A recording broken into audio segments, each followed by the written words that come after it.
भगवान शिव ने नंदी को ही अपनी सवारी क्यों चुना, जबकि उनके पास पूरी सृष्टि की सबसे शक्तिशाली शक्तियां मौजूद थीं? आखिर एक साधारण बालक कैसे बन गया महादेव का सबसे करीबी? हजारों साल पहले एक महान ऋषि थे, शिलाद मुनि। उनके पास ज्ञान था, तप था, लेकिन कोई संतान नहीं थी। उन्होंने निश्चय किया, मुझे ऐसा पुत्र चाहिए जो साधारण ना हो, जो मृत्यु से परे हो। इसके लिए उन्होंने वर्षों तक कठोर तपस्या की और अंत में प्रकट हुए भगवान शिव। शिव ने कहा, तुम्हें एक पुत्र मिलेगा जो मेरा अंश होगा। अगले ही दिन यज्ञ के दौरान धरती फटी और एक दिव्य बालक प्रकट हुआ। शिलाद मुनि ने उसे उठाया और नाम रखा नंदी। नंदी बचपन से ही अलग था। जहाँ दूसरे बच्चे खेलते थे, वो ध्यान में लीन रहता था। कम उम्र में ही वेद, शास्त्र, योग सब में पारंगत। लेकिन एक दिन कुछ ऋषि आश्रम आए और उन्होंने नंदी को देखकर कहा, ये बालक अल्पायु है, इसका जीवन बहुत छोटा है। ये सुनकर शिलाद मुनि टूट गए, लेकिन नंदी नहीं डरा। उसने कहा, अगर मृत्यु निश्चित है तो मैं खुद महादेव को प्राप्त करूंगा। और वो निकल पड़ा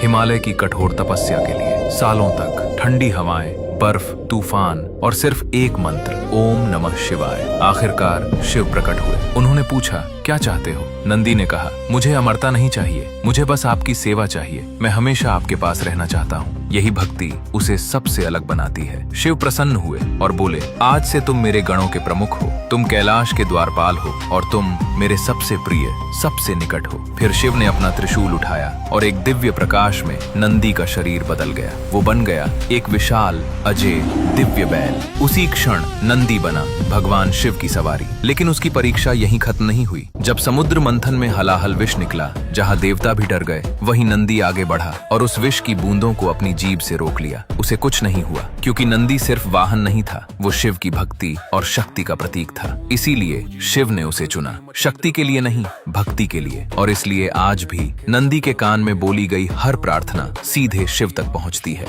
अगर आप भी सच्ची भक्ति की ताकत मानते हैं तो कमेंट में लिखो, जय नंदी।